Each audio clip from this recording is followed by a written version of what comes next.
오늘은 쌤쇼 4번째 쌤터뷰를 하러 저희가 아주 멀리 삼척에 왔습니다. 옆에 계신 선생님 소개 한번 부탁드릴게요. 네, 안녕하세요. 삼척여고의 평범한 대한민국의 국어교사 서현숙입니다. 반갑습니다. 선생님 작가 소개를 딱 봤는데 첫 줄이 너무 인상이 깊었거든요. 재미주의자라는 그 말이 제가 너무 와닿았어요. 사실 저도 이 내적 동기라고 하잖아요. 그래서 내가 하고 싶은 일 아니면 사실 너무 하기 싫어하는 좀 선생님들 중에 잘 없는 캐릭터인데 선생님도 왠지 그런 분이실 것 같다라는 그런 느낌이 오더라고요. 그럼 맞나요, 선생님? 네, 저는 의무감이나 당위성으로 뭔가 하는 거는 별로 안 좋아하는 사람인 것 같아요. 가만히 저라는 사람과 제가 같이 살다 보니까 저를 움직이는 가장 큰 이유나 동기 이런 게 재미더라고요. 어머 재밌겠다 그럼 움직이는데 맞아. 뭐 윗사람이 시킨다는 아니면 뭐 도덕적으로 꼭 해야 된다든지 아니면 의무감으로 해야 된다든지 그럴 때는 늘 즐겁지 않고 굉장히 투덜거리고 짜증을 내고 있는 저를 많이 발견했어요. 그래서 맞아. 난 원래 그렇게 생겨놓은 사람이구나. 어떻게 이렇게 공무원 생활을 하고 계시나요? 저는 너무 신기한데요, 그게. 그렇죠. 공무원 사회가 답답한 게 되게 많잖아요. 네. 많은데 근데 아이들하고는 잘 지내고 싶어요. 그러니까 애들한테는 예쁘게 보이고 싶고 애들한테는 잘 보이고 싶은 그런 욕망이 있더라고요. 그래서 어른들의 교사 사회는 사실 썩 재밌진 않아요. 재밌진 않은데 아이들이 재밌잖아요. 그러니까 아이들이 재밌고 아이들과 지내는 게 즐겁고 저는 이제 휴직했을 때 그런 말을 많이 들었어요. 선생님 학교에서 교사로 지내기에 되게 힘든 스타일 같은데 어떻게 그래도 저도 되게 많이 들었어요. 교사랑 어떻게 오래 했냐는 얘기를 몇 번 들었어요. MBTI 혹시 뭐세요, 선생님? 저는 몇 번을 해봤거든요. 네. 왜냐면은 제 MBTI 유형이 제가 마음에 안 드는 거예요. 저는 할 때마다 계속 INTP예요.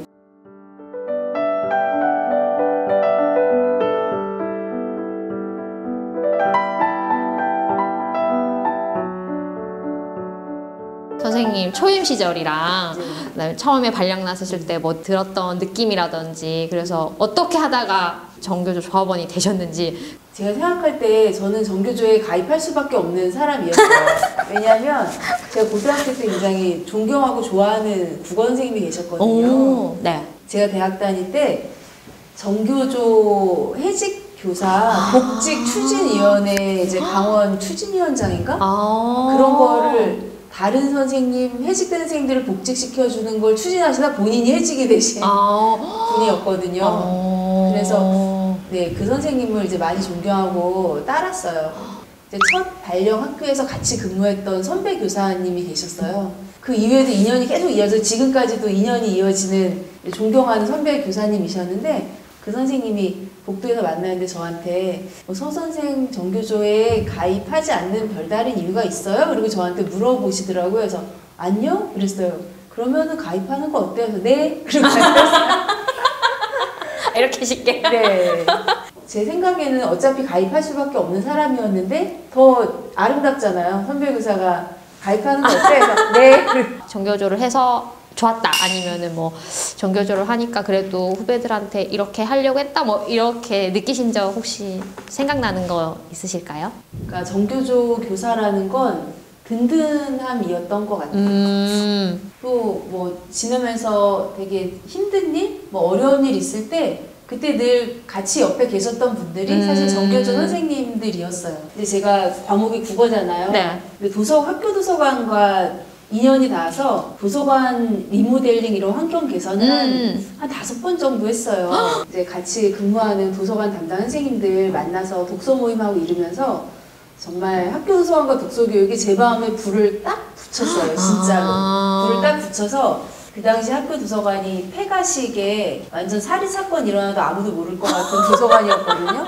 그래서 제가 자진해서 도서관 활성화 사업을 신청을 해서 1년 동안 도서관을 리모델링을 했어요. 했는데 개관을 하니까 1년 동안 이제 공사하고 개관하니까 한 11월이었거든요. 11월 20 며칠 날 개관식을 했어요. 또 당연히 그 다음에 제가 도서관 운영을 할 수 있을 거라고 생각을 하고 이런저런 의혹에 차서 이런저런 계획을 세워서 이렇게 하겠다고 그렇게 업무 희망을 했는데 그 다음에 이제 저에게 도서관을 주지 않은 거예요. 학교에서. 네. 왜요?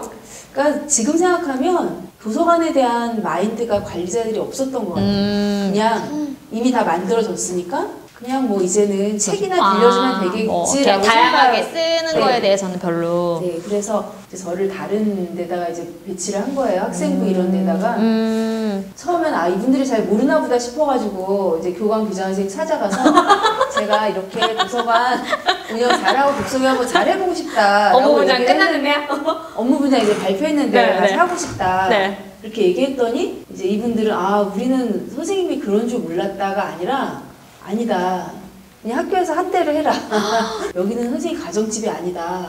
선생님이 하고 싶은 것만 다 하려고 하냐. 그러면 가정집이 아니니까 업무 분장을 한 원칙이 있을 거 아니냐. 근데 끝까지 그 관리자들이 그걸 안 바꿔줬어요. 네.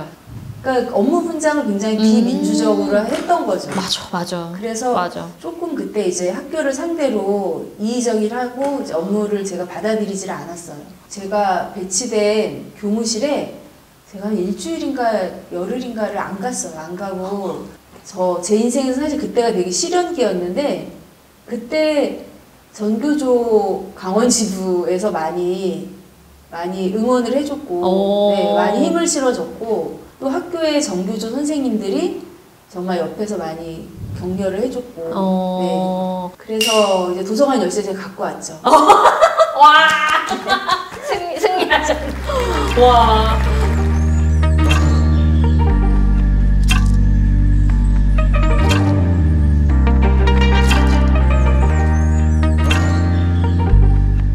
선생님이 저는 이 소년원 안에서 뭐 녹음도 안 되셨을 테고 이걸 오로지 기억에 의존해서 이렇게 쓰셨을 텐데 막 저는 너무 막 생생하게 쓰신 게 너무 신기하더라고요. 그래서 수업일기를 쓰신 노하우.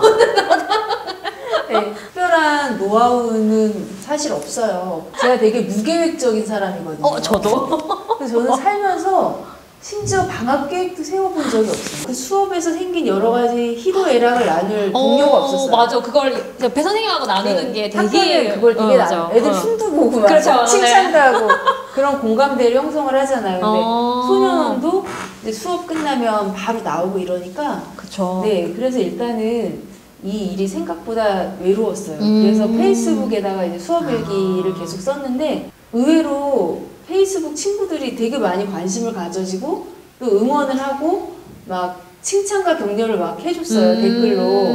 또 굉장히 이 귀가 얇은 사람이면서 이 많은 칭찬과 격려를 해주다니 이거 굉장히 흥미로운 일인데 그래서 이제 계속 썼어요. 그리고 제가 존경하는 제가 팬인 작가님이 계세요. 그분이 이제 페이스북 친구셨어요. 그분이 그 작가님이 가끔 제가 쓴 일기에 이제 좋아요를 눌러주면 그게 그렇게 좋은 거예요. 좋아요는 이래서 좋아요가 좋아요인 이유는 이런 이유가 있었구나. 진짜. 네, 진짜 정말 세상을 다 가진 것 같이 그 좋아요에 마음이 너무 좋아서 작가님 보기에 어설프지 않게 써야겠다는 생각에 갈수록 수업일기를 빼먹지 말고 그래서 그 생생하게 쓴 이유는 뭐냐면 이제 나름대로 원칙을 가지고 썼어요. 뭐냐면 금요일날 수업을 하면 일요일까지는 일기를 쓰자.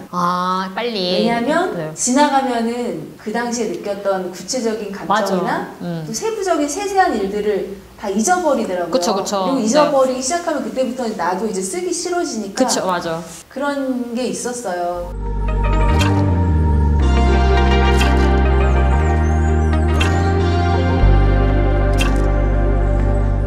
소년원이 독서 동아리 하기 진짜 최적의 조건이에요. 생활관에 한 4-5명이 같이 생활을 하거든요. 독서 동아리를 위해서 생겨나는 환경처럼 규모가 이제 딱 그렇고 그 아이들이 주말이나 이런 저녁 때 외출을 아예 못해요. 그러니까 거기도 사실 법무부 소속의 학교긴 하지만 어떻게 보면 감옥인 거잖아요. 그쵸. 이제 저녁 때도 외출이 없고 주말에도 거의 외출이 없고 종교 집회나 아니면 면회실에 가는 거 말고는 거의 방에 그야말로 갇혀 있어야 되고 그리고 스마트폰도 없고 또 뭐 PC도 없고, 그러니까 아이들한테 책이 굉장히 큰 오락 도구였던 거죠. 그런 환경을 갖춘다는 게 요즘 아이들은 진짜 힘들잖아요. 어른도 그렇지만은. 애들이 그래서 책을 좀 잘 읽을 수밖에 없는 그런 환경이었던 거죠. 그러니까 처음에 수업에 왔을 때 이것저것 대화하다 보니까 굉장히 충격적이었던 게 머릿속에 단 하나의 책 제목도 기억이 안 돼 있는 거예요. 재밌게 읽은 책도 없고 누가 자기를 위해서 읽어줬던 책도 없고 저는 그때 그 학생이랑 얘기를 하면서 진짜 제 머릿속이 하얘지는 느낌이었어요. 그 책에도 나오다시피 이 학생이 처음에 책 읽는 거 되게 걱정하잖아요. 저한테 막 선생님 저는 공부해서 손 지 너무 오래여서 책 못 읽는다고 이랬는데 마침 수업하러 간 날 그 학생이 혼자만 있었어요. 다른 애들이 막 징벌방도 가고 뭐 체험활동도 가고 이래서 1대1로 수업을 한 거예요. 근데 제 옥수수 뺑손이라는 창비에서 나온 얇은 단편소설 한 권으로 나온 거 가져갔는데 저도 그때 머릿속으로 되게 고민을 했어요. 필이면은 책을 못 읽는 애가 혼자 있을 때 내가 이 책을 왜 갖고 왔지? 왜냐면 어떻게 읽을지 난감한 여럿이면 우리는 수업 시간에 거의 소리 내면서 돌아가면서 책을 읽는 거 1년 동안 수업 시간에 했거든요. 네. 근데 아이 에라 모르겠다 하면서 그런 선생님 다 읽어줄게. 그래서 다 읽어줬던 거였어요. 한 2, 30분 걸려서 읽어줬어요. 근데 끝에 이제 자기가 미안한지 선생님 제가 조금 읽겠다고 하면서 읽은 거죠. 그래서 근데 다 읽고 나서 어때? 이 얘기? 그랬더니 그 아이가 재밌습니다. 그런 장면이 정말 잊혀지지 않는 장면이에요. 재밌습니다. 그래서 어떤 면이 재밌었어? 그랬더니 거기서 풀빵 파는 아저씨 얘기가 나오는 네. 그 아저씨 1,000원에 빵 그 몇 개인 게 기억에 난다고 하면서 먹고 사는 게 힘든 것 같아서 너무 마음이 막 아프다 이런 얘기를 했어요. 그래서 그러면 이 책은 너가 태어나서 처음으로 가장 재미있게 읽은 책이야? 그랬더니 네 그렇습니다. 그런 선생님 책에다가 누가 가장 태어나서 처음으로 재밌게 읽은 책이라고 써줄까? 그랬더니 써달라고 하더라고요. 써줬더니 아 이거 자기 동생한테 선물하고 싶다고. 맞아. 저는 그 부분 진짜 저 지금도 눈물 나려고 그러는데 그때 얘는 진짜 이 동생도 똑같은 경험을 하지 않았을까 막 그런 생각도 들고. 동생도 책 못 읽는다고. 그쵸. 책 읽지 않고 책 못 읽는다고 하면서 이거 선물로 주고 싶다고. 네. 맞아. 이제 그 중학교 때 강제 전학으로 다른 학교로 전학 갔는데 그 아이 자체는 좀 막 되바라지거나 그런 아이는 아니었거든요. 근데 이제 학교에 등교하지 않은 거예요. 강제 전학 가가지고. 그러니까 그 학교에 가서 본인에 대한 어떤 뭐 눈초리나 이런 경계의 시선이나 근데 그때 이제 저도 많이 교사로서 반성을 했던 게 반년 동안 학교에 나오지 않고 밖에 나오지 않는 생활을 하는 게 가능하다는 게 어떤 사회의 역할, 사회에서의 어른의 역할, 학교의 역할을 좀 반성하게 되었어요. 왜냐하면 저도 솔직히 학교에 있을 때 만약에 어떤 학생이 딴 데서 강제 전학으로 오게 되면 늘 마음이 다 경계의 태세거든요. 얘가 여기 와서는 다른 애들 뭐 해끼치면 안 되는데 여기 와서 말썽 부리면 안 되는데 왜 하필이면 이런 애가 우리 반에 배정을 선생님들 대부분 그렇게 생각하실 것 같아요. 왜냐하면 그거는 이제 교사가 나쁘다기보다는 20명에서 30명의 아이들 학급에 같이 있다 보니까 관계나 그런 거를 생각을 하다 보니까 그런 마음을 가지게 되는데 아마 학교에서 제가 그 학생 만났다면 우리 반에 전학 와서 배정이 되었다면 저도 아마 그런 마음을 가졌을 것 같아요. 근데 그런 마음을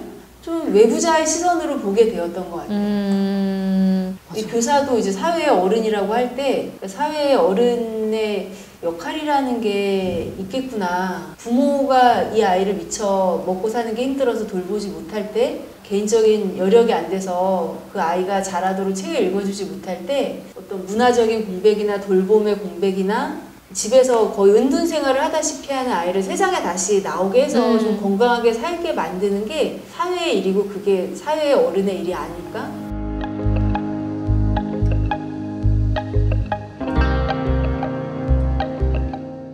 왠지 소년원에 이제 들어오는 우리 그 아이들이 막 거칠고 막 이런 아이들이 그런 시를 읽는다는 게 너무 저는 낯설면서도 너무 예쁜 거예요. 그래서 선생님이 읽자고 했을 때 아이들이 싫어하지 않았을까? 막 이런 생각도 들고 너무 교사로서 겁이 많아서 그런지 모르겠는데. 그렇죠.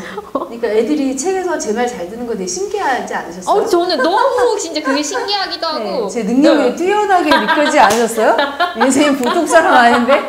소년애들 이렇게 말 잘 듣게 만들고. 그러니까요. 근데 재판을 받는 시점이 인생의 분기점인 거예요. 재판을 받기 이전의 시간과 재판을 받기 이후의 시간. 그러니까 부모님으로부터 떨어져 있고 친구도 떨어져 있고 또 전화도 못하고 이메일도 못 보내고 오로지 이제 밖에서 오는 손편지로 만나거나 아니면 가족의 면회 올 때 이제 만나는 거다 보니까 애들이 마음이 약해져 있는 거예요. 그래서 이제 제 말을 잘 듣고 그랬던 거죠. 만약에 그 아이들을 제가 학교에서 만났으면 아마 고개를 정말 절레절레 흔드는 학생들이었을 것 같아요. 맞아요. 네. 그래서 이제 시 외울 때도 그 시가 사실 그 아이들이 처음에 외운 시는 한 줄에서 세 줄짜리 그런 시였어요. 네. 근데 그거를 일주일에 이제 하나씩 외워서 누적지어서 첫 주에는 하나를 외우고 2주차에는 앞에였던 거 합쳐서 2개 외우고 이제 5주차가 되면 5개 10주차가 되면 10개 수업 시간이 엄청 잘 가는 제가 특성화고에 근무했던 경험이 소년원 수업의 경험에 영향을 많이 끼쳤어요. 2010년도 맞죠? 네. 저는 잘 모르겠는데 2010년도쯤 네. 그때 이제 미호과가 있는 특성화고에 근무를 했는데 네. 제가 10분 이상 혼자 얘기를 못해요. 교사 혼자 강의하는 게 10분을 넘어가면 애들이 그때부터 달라지는 거예요. 뭐 나름대로 야심찬 욕심을 먹었던 게 그래 내가 50분 동안 얘네를 한번 꽉 쥐어보겠어. 대부분 한 30분쯤 다 타협을 해버리는 30분 지나면 이제 도저히 안 되니까 아 그래 이제 다 자습 이제 뭐 이러는데 내가 한번 50분 동안 내 얘네를 한번 수업에 꽉 쥐어보겠어 라고 해서 나름 제가 버라이어티 수업을 한 거예요. 그러니까 처음에 들어가면 그때는 애들은 시를 안 외우고 시노래를 불렀어요. 한 달 동안 한 곡을. 시노래를 부르면 한 5분이 가요. 그 다음에 어떨 때 한 줄 쓰기, 어떨 때 뭐 한 줄에 5줄 쓰기 글을 써요. 주제 주고. 그리고 그걸 또 발표를 해요. 그러면 10분이 가요. 그러게요? 네. 그 다음에는 제가 라디오 드라마 연재 주듯이 책을 근데 이제 애들이 거기는 늘 핵심이 뭐냐면 지루해 하면 안 돼. 자칫하면 딴 나라로 다 떠나니까 책을 제가 막 나름대로 편집을 하고 어린 왕자 이런 것도 막 읽어주고 이랬어요. 그러면 또한 가요 10분이. 그리고 교과서 수업으로 한 15분 정도를 해요. 그럼 끝종이 쳐요. 근데 어느 날은 그렇게 수업에서 끝종이 띠리리 하고 치니까 어떤 애가 벌써 끝났어. 고등학생이 그 말 되죠. 진짜 난 성공했어요. 그래서 제가 막 애들 앞에서 막 미치게 좋아했더니 애들이 그 좋아하는 제 모습이 너무 웃겼나 봐요. 그래서 그 다음부터 그거를 수업 끝 인사를 애들이 해줬어요. 너무 귀엽다. 일정이 치면 애들이 시계를 다 같이 보면서 훔치는 벌써 끝났어? 센스가 넘치는 그쵸? 근데 그때 경험이 소년원 수업을 처음에 갈 때 이제 2시간 반이었거든요. 그러니까 이거를 길다. 네, 길죠. 이건 관건은 지루하지 않게 수업하는 거다. 진짜 그 아이들은 또 이렇게 수업에 집중해 본 적이 많이 없었을 거 아니에요. 근데 저도 모르게 그때 경험대로 수업을 재구성을 했어요. 저는 또 너무 궁금한 게 아니 우리나라에 출판되어 있는 책이 얼마나 많은데 어떻게 이 책을 아이들한테 맞는 거를 이렇게 골라서 또 작가님까지 만나지? 막 이 생각도 들고 그 책을 고른 거는 제 나름대로의 기준이 있었어요. 독서의 경험이 적은 청소년에게 가장 하기 쉬운 어른의 실수가 뭐냐면 어린이 책을 주는 거예요. 너 책을 너무 못 읽지? 그러니까 너는 어린이 책, 뭐 아동문고 아동자 붙은 책을 청소년에게 주는 게 그건 정말 돌이킬 수 없는 실수예요. 그러니까 청소년들이 자의식이 되게 발달하는 시기잖아요. 표딱지에 벌써 어린이 어쩌고 아동 어쩌고 이렇게 딱 주면 아무리 책을 못 읽는 애도 어떻게 생각하냐면 아이씨 날 뭘로 보고 그러니까 이제 제일 고심한 기준이 내용은 10대 후반의 남학생에게 적절해야 돼. 내용은 하이인 거예요. 하지만 책의 난이도는 낮아야 돼. 그런 마음으로 골랐어요. 근데 이거는 사람이 다 개별적인 존재이기 때문에 정말 100% 임상의 세계인 것 같아요. 내가 학교에서 만난 17세 학생이 이 책을 재밌게 읽었으니까 다음에 만난 17세 학생이 이 책을 또 재밌게 읽을 거야 라는 건 대단한 착각이고 맞아. 대단한 자만인 것 같아요. 특히 책을 권하는 일은 확신이 없이 늘 하는 일인 것 같아요. 늘 미심쩍어하고 불안해하면서 이게 먹힐까? 그게 사실 그 임상 전문가인 거잖아요. 아무리 제가 뭐 아이들과 같이 책을 읽은 기간이 학교에서 뭐 10년이 넘고 이렇다 할지라도 저는 이 세계에는 전문가가 없는 것 같아요.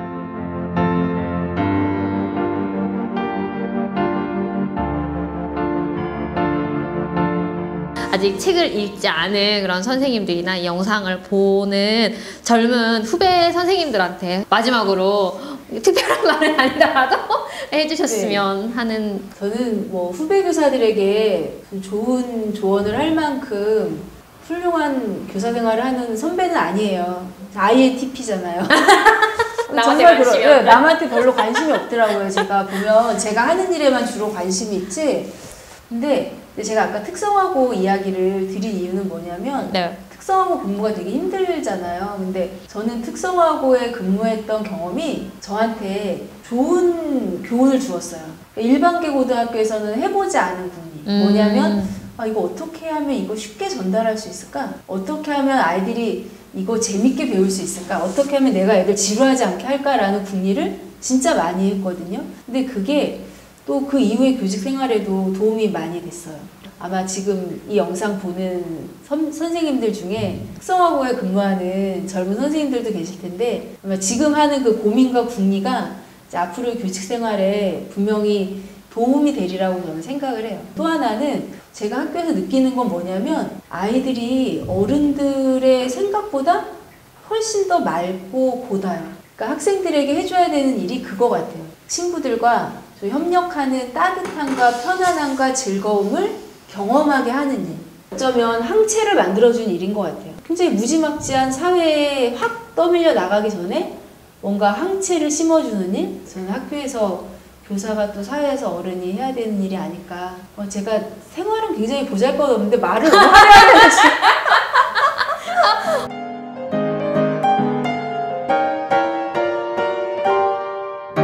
마지막 순서 제가 퀴즈를 한번 내드리고 오늘의 인터뷰를 마무리하도록 하겠습니다. 오늘의 문제는 정교조는 몇 개의 집으로 이루어져 있을까?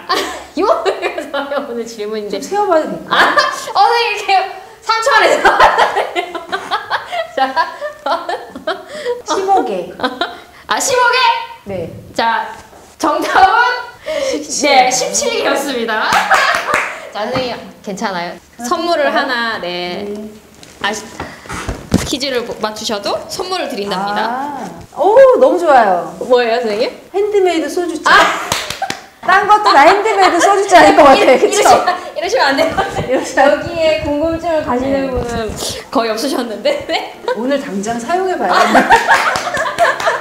너무 감사합니다. 오늘 선물 너무 많이 받았어요. 선생님 오늘 인터뷰 감사합니다. 네 감사합니다. 너무 즐거웠습니다.